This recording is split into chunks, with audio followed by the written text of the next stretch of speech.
एक ही दिन में सरगुजा पुलिस नींद से 2 बार जगी और कार्यवाहियों की झड़ी लगा दी।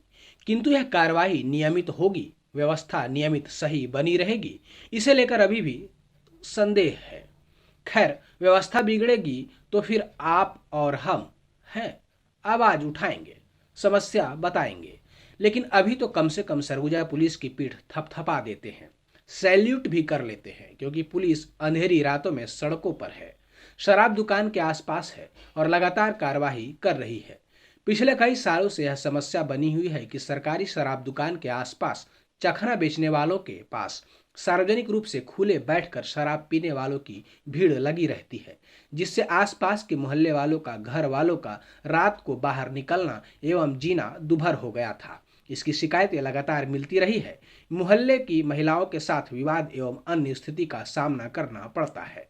आखिरकार कई बार शिकायतों के बाद एडिशनल एसपी विवेक शुक्ला के नेतृत्व में शहर की पुलिस ने ऐसे स्थलों पर छापामार कार्रवाई कर स्थिति को सामान्य बनाने की कोशिश की है। या सरगुजा में अभी जो लगातार ये शिकायतें आ रही थी कि जो शासकीय शराब दुकानें हैं वहाँ पर लोग आते हैं और शराब लेते हैं और वहीं पर पीने लग जाते हैं, जिससे वहाँ रहने वाली आम जनता की भी शिकायतें आ रही थी। उसको लेकर आज एक विशेष टीम बनाकर जो सीएसपी साहब हैं और साथ ही थाना प्रभारी, इनके साथ में हम लोग सब निकले थे और जहाँ जहाँ पर ये शिकायतें आ रही थी, जैसे कि जरहा घाट और गंगापुर, यहाँ पर हमने आज कार्रवाई की है और कुछ लोगों को पकड़ा है जो खुले में शराब पी रहे थे, और साथ ही साथ कुछ ऐसे लोग जो अवैध रूप से चखना सेंटर खोले हुए थे उन पर भी कार्रवाई कर रहे हैं, क्योंकि वो अपने यहाँ खाने पीने की चीज़ें मुहैया कराकर उन्हें शराब पिला रहे थे, तो उन पर भी कार्रवाई कर रहे हैं और आगे भी ये कार्रवाई जारी रहेगी।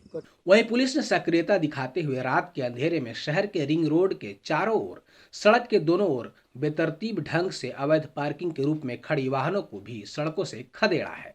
रिंग रोड के दोनों ओर ट्रकों, बसों के खड़े होने से आमजनों को, खासकर दुपहिया वाहन चालकों को गुजरने में काफी दिक्कतों का सामना करना पड़ता है। यह दूसरी बार है जब पुलिस ने कार्रवाई की है, लेकिन यह कार्रवाई नियमित होती रहेगी। आमजनों को पुलिस राहत देती रहे, ऐसी अपेक्षा है, अथवा एक दिन की कार्रवाई से कुछ भी हासिल होने वाला नहीं है। सरगुजा पुलिस के द्वारा लगातार ट्रैफिक व्यवस्था को दुरुस्त करने के लिए लगातार कार्रवाई की जा रही है। इस क्रम में हमने ट्रांसपोर्टरों और साथ ही गैरेज संचालकों की भी मीटिंग बुलाकर उन्हें समझाया था कि आप जहां पर मेन रोड पर जहां पर आपके गैरेजें हैं वहां पर ट्रकों को खड़ा कर इस प्रकार से मरम्मत का कार्य ना करें, क्योंकि इससे ट्रैफिक बाधित होता है। और उस पर भी जब उनके द्वारा अनसुनी की गई तो हम लगातार इस पर MV एक्ट की कार्रवाई कर रहे हैं। कल ही हमने 283 MV एक्ट के तहत 5 कार्रवाइयाँ की हैं, जिसमें गांधीनगर में 3 और मणिपुर चौकी में 2 कार्रवाई की है। साथ ही आज भी हमने कुछ ट्रकों को पकड़ा है और उस पर MV एक्ट के तहत कार्रवाई कर रहे हैं और जब्ती की कार्रवाई कर रहे हैं। तो ये कार्रवाई जो लगातार जारी रहेगी, जब जहाँ पर भी ट्रकें जब बेतरतीब रूप से खड़ी हैं जिससे यातायात बाधित हो रहा है, हमारी जो ट्रैफिक पुलिस है और साथ ही हमारे CSP थाना प्रभारी सभी इस पर लगातार कार्रवाई कर रहे हैं। गंभीर समस्या बनी हुई है, ऐसे ट्रक जो चालक रहते खड़ी कर देते हैं, लोगों को परेशानी का वाकई में सामना करना पड़ता है। आप आज खुद देखे होंगे, इसको कैसे सुधार किया जाएगा सर?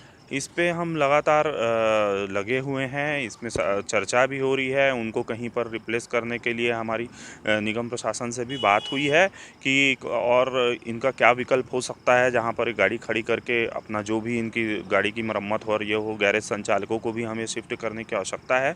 इस पर भी काम चल रहा है, लेकिन फॉर द टाइम बिंग जो यातायात को बाधित कर रहा है उस पर हम कार्रवाई करने के लिए प्रतिबद्ध आज हैं। आप खुद निकले थे, समस्या आपको भी हुई, कितनी गंभीर समस्या आप देखते हैं सर उसको? नहीं, आज तो एक ट्रक ऐसी आ गई थी बीच में जिसका डीजल ख़त्म हो गया था। जो भी गंभीर लापरवाही है उसके भी हमने जब्ती की कार्रवाई उस पर कर रहे हैं, क्योंकि वह ट्रक जैसी गाड़ियों में डीजल ख़त्म होने के कारण बीच रोड में खड़ा होना अपने आप में स्वीकार्य नहीं है। ये इनको ये सब चीज़ों का ज्ञान होना चाहिए। गाड़ी चला रहे हैं तो इसके कारण यातायात बाधित हो रहा था, जिसको लेकर भी हम उनके ऊपर कार्रवाई कर रहे हैं।